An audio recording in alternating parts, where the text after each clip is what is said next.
लाओ पुत्र। शंख तो आपको नहीं मिलेगा मामा जी।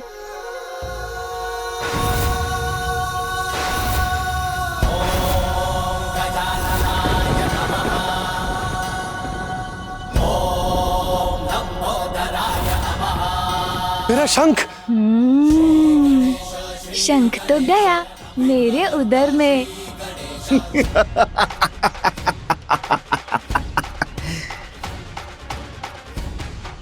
पुत्र, इतना विशाल शंख तुमने निगल लिया, अब मैं क्या करूंगी? ऐसे तो इसकी श्वास बाधित होकर रुक जाएगी। अब मैं क्या करूं? माँ तो चिंतित हो उठी। आप अत्यधिक चिंता मत कीजिए माँ। देखिए, मुझे तो कुछ भी नहीं हुआ, मैं तो सकुशल हूँ। प्रतीत होता है कि इस मूर्ख बालक की मृत्यु तो स्वतः ही हो जाएगी। उसके लिए मुझे कुछ नहीं करना पड़ेगा। क्यों मामा जी, अब आप क्या करेंगे? आपका शंख तो मेरे उदर में है। इस बालक को तो कुछ नहीं हुआ। प्रतीत होता है मेरा शंख ही संकट में पड़ गया है। भ्राता, एक बालक के साथ आप भी बालक बन गए। क्रीड़ा ही तो कर रहा था, दे देता आपका शंख। अब देखिए उसने क्या कर लिया। अब हम क्या करेंगे? मैं इसकी पृष्ठ पर वार करता हूँ। क्या? एक शंख के लिए आप मेरे पुत्र पर प्रहार करेंगे? नहीं नहीं देवी, प्रहार नहीं, मैं वो।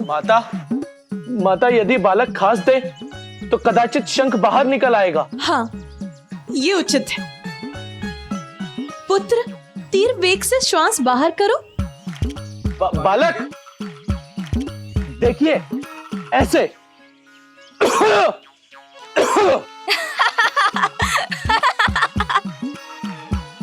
नंदी, इससे भी उत्तम उपाय है मेरे पास। यदि इस बालक को वमन करा दे तो शीघ्र अतिशीघ्र शंख बाहर आ जाएगा। वमन? पुत्र, वमन करने का प्रयास करो शीघ्र।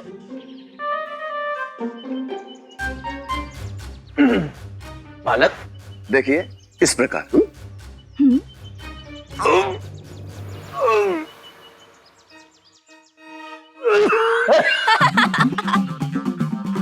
अले, ये तो तौलिया माते बेली तो नहीं है। यदि हम बालक को उल्टा लगता दे तो तंत अपने आप बाल आ जाएगा। पुत्र, तुम इस शंख को अपने शरीर से बाहर निकाल दो, अन्यथा। मैं समझ गया मुझे क्या करना चाहिए। मामा जी अब क्या करने वाले हैं? वक्रतुंड महाकाय बुद्धि के नरेश, रिद्धि सिद्धिदायी विघ्न हरता श्री गणेश। सुमुख नाम प्रथम पूज्य देव तुम विशेष, रिद्धि सिद्धि ये क्या प्रभु? विघ्न हरता श्री गणेश। जग को जो पाले जो सबको तारे, आज विवश पार्वती सुत से हारे। उठक बैठक सुमुख सम करते हरि, मुदित देव देवी गण देखे सभी। ये देख देख हंस पड़े विनायका, शंख उदर से जाके तब निकल सका। वक्रतुंड महाकाय बुद्धि के नरेश, रिद्धि सिद्धिदायी विघ्न हरता श्री गणेश। जय देव जय देव जय देव जय देव जय देव जय देव जय देव। मेरा शंख। सब कुशल तो है? कोई अहित तो नहीं हुआ ना? नहीं माँ।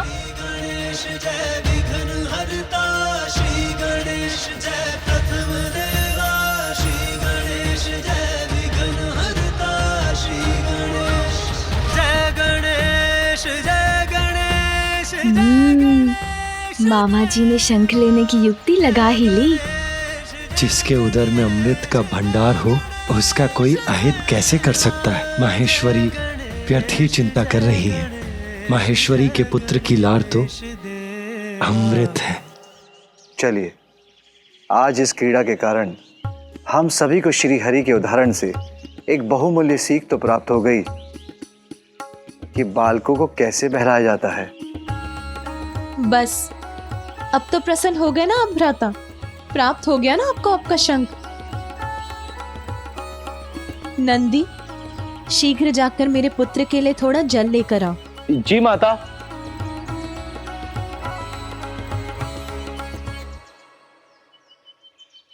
कितना आनंद आया ना मामा जी।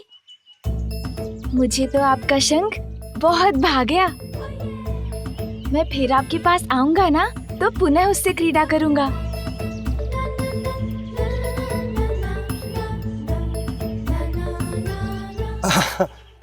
अवश्य पुत्र, क्यों नहीं?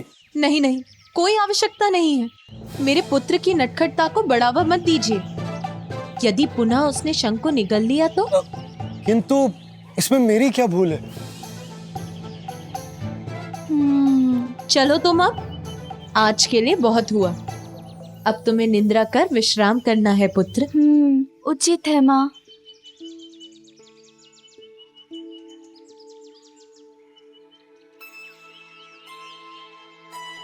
बालक को मनाया जाता है, ये मानती हूँ मैं, किंतु भ्राता श्रीहरि तो अपने भांजे के साथ स्वयं ही बालक बन गए। शंख ही दे दिया उसे। देना ही था तो कोई और क्रीड़ा की वस्तु दे देते। अब मैं भी अपने पुत्र के लिए ऐसी अनेकों क्रीड़ा की वस्तु लाऊंगी। माँ की गोद में आए विघन हरता। माँ, वो इतने रंग बिरंगे वस्त्र क्यों है यहाँ?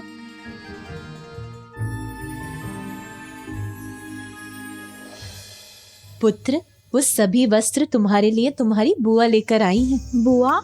हाँ पुत्र, देवी सरस्वती तुम्हारे पिता की बहन है, इसीलिए वो तुम्हारी बुआ हुई, और उनके स्वामी ब्रह्मदेव तुम्हारे फूफा जी। माँ, अर्थात हमारे और भी संबंधी हैं? हाँ पुत्र, और भी संबंधी है हमारे। चलो अब सो जाओ।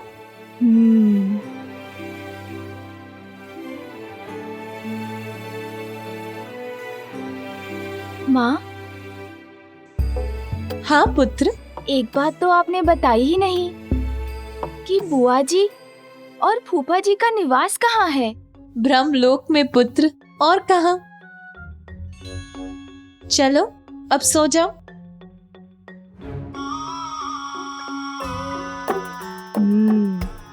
अच्छा, ब्रह्मलोक, वहाँ भी मुझे जाना ही होगा।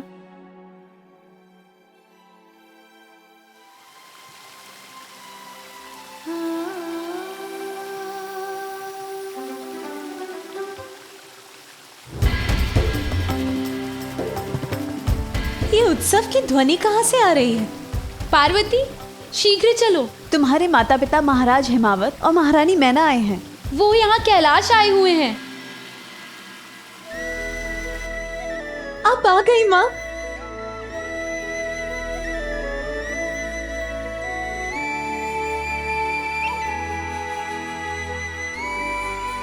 प्रणाम पिताश्री। मैं तो तुम्हें ही देखने आई हूँ पुत्री, और यहाँ आकर सब देख ही लिया। मैं कुछ नहीं बोलूंगी, किंतु दिखाई तो सब दे ही रहा है ना। जमाई जी तो अपने ध्यान में ही लीन रहते हैं, और सांसारिक कार्यों में कहाँ उन्हें आज तक कोई रुचि रही है। और यहाँ का सारा कार्यभार हमारी पुत्री पर ही तो आ पड़ा है। नहीं माँ। हाँ हाँ, समझ गई मैं कुछ नहीं बोलूंगी। नाती के जन्म की सर्वाधिक प्रसन्नता उसकी नानी को ही होती है, फिर मैं और प्रतीक्षा कैसे कर सकती थी। आइए माँ।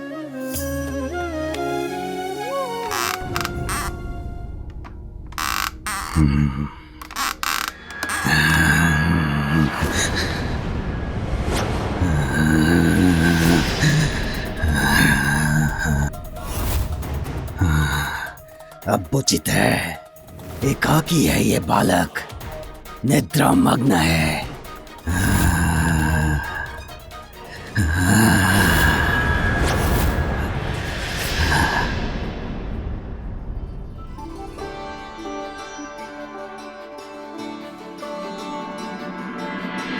मैं कुछ नहीं बोलूंगी, किंतु पुत्री मुझे ये तो बताओ कि मेरा नाती है कहाँ। उससे भेंट करने के लिए मैं अधीर हो रही हूँ। उसे तो बुलवाओ। हाँ पुत्री, तुम्हारी माँ अपने नाती से भेंट कर उसे भांति भांति प्रकार के उपहार देकर उसे बिगाड़ना चाहती है?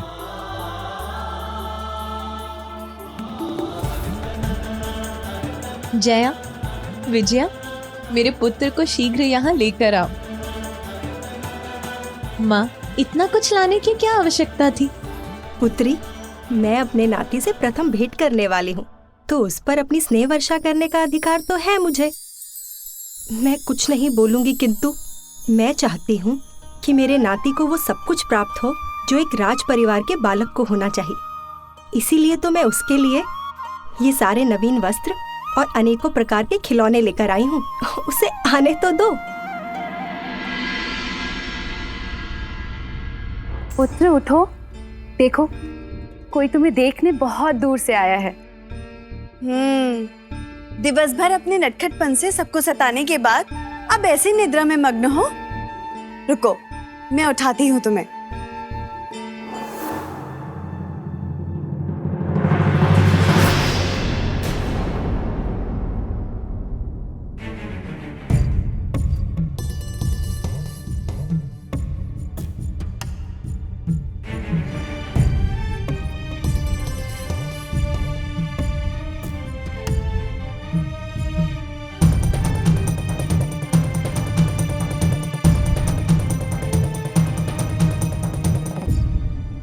जया, विजया, मेरा पुत्र कहाँ है?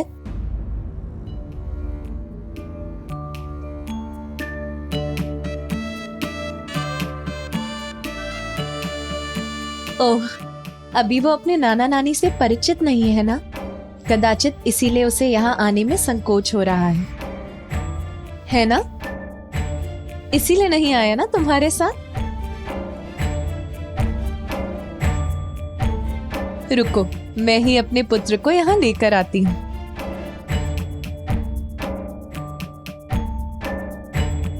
किंतु पार्वती,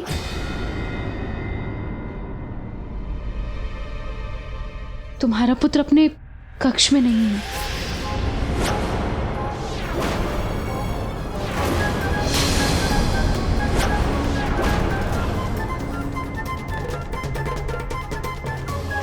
और हमने उसे संपूर्ण भवन में ढूंढ लिया, किंतु वो कहीं भी नहीं है।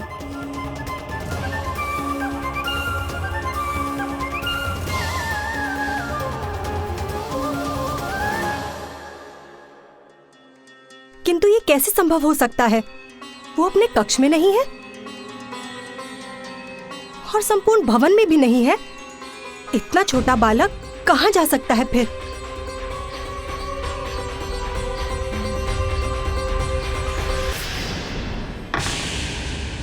आओ बालक आओ, और अपने कौल के हाथों में समा जाओ।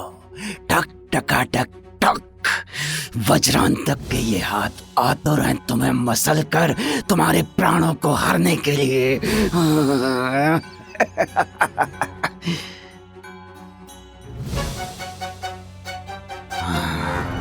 थोड़ा और निकट आओ, आ जाओ बालक।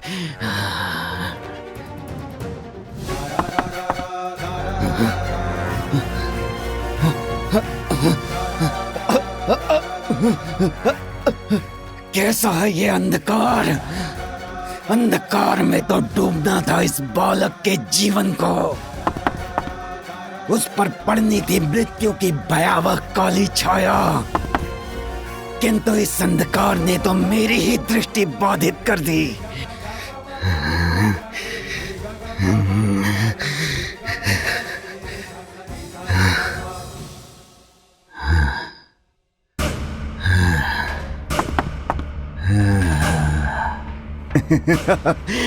छट गया अंधकार, स्पष्ट हुई मेरी दृष्टि। टक टका टक टक।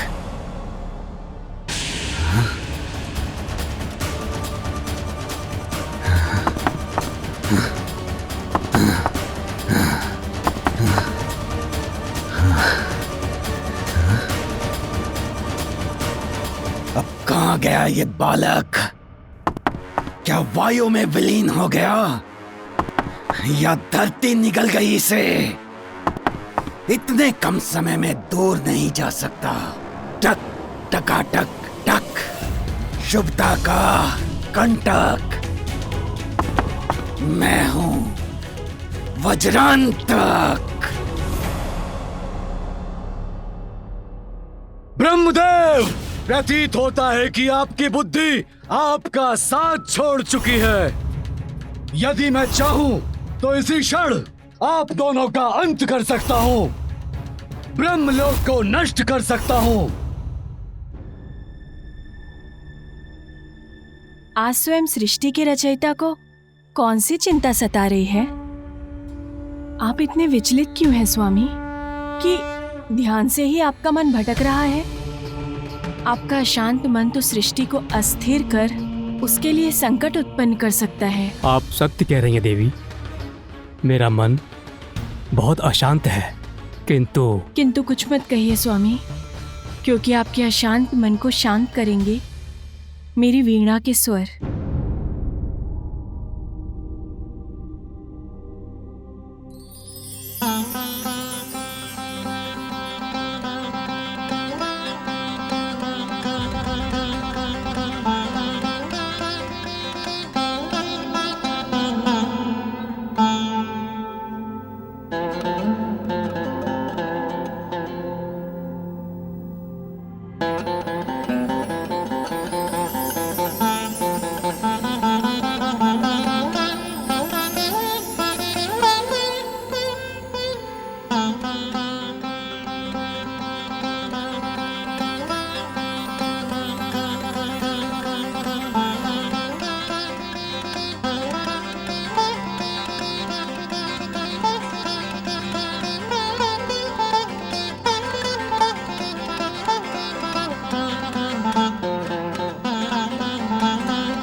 पुत्र तुम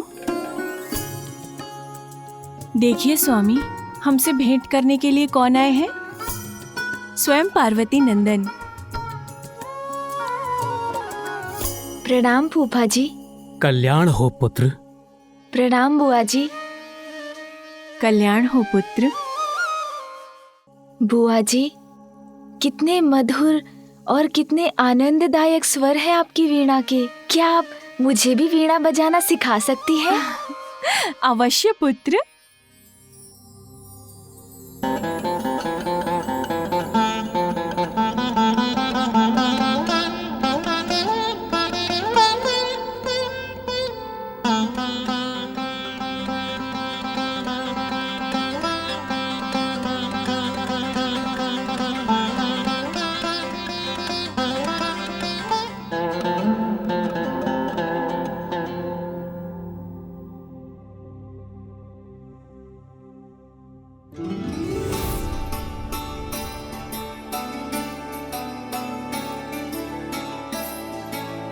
संकोच मत करो पुत्र, जैसा उचित लगता है वैसा स्वर छेड़ो। तुम शीघ्र सीख जाओगे और मुझे पूर्ण विश्वास है कि तुम मुझसे भी उत्तम संगीत की रचना करोगे।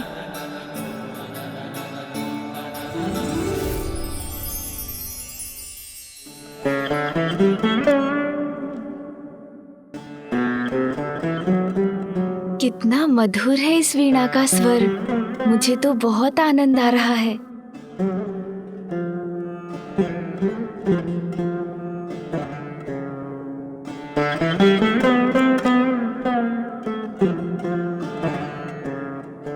सुंदर, अति सुंदर पुत्र। तुम्हें तो संगीत का वरदान प्राप्त है। बुआ जी, वरदान का तो मुझे ज्ञात नहीं, किंतु मुझे आनंद बहुत आ रहा है। मैं आपकी वीणा के तारों पर और सुर छेड़ सकता हूँ क्या? अवश्य। इतना सुंदर संगीत उत्पन्न कर रहे हो तुम, अभी रुक क्यों गए?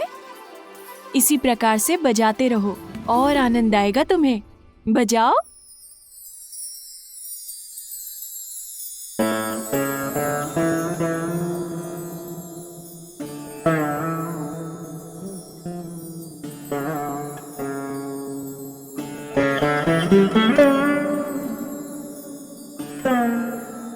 अमृतमयी कर्ण प्रिय मधुर है इसका संगीत।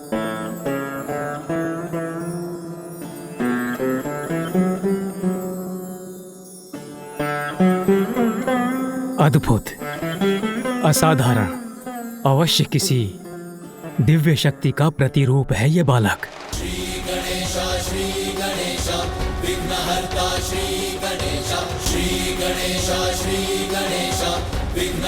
अब वो बालक किसी प्रकार मेरे हाथों से बच नहीं पाएगा।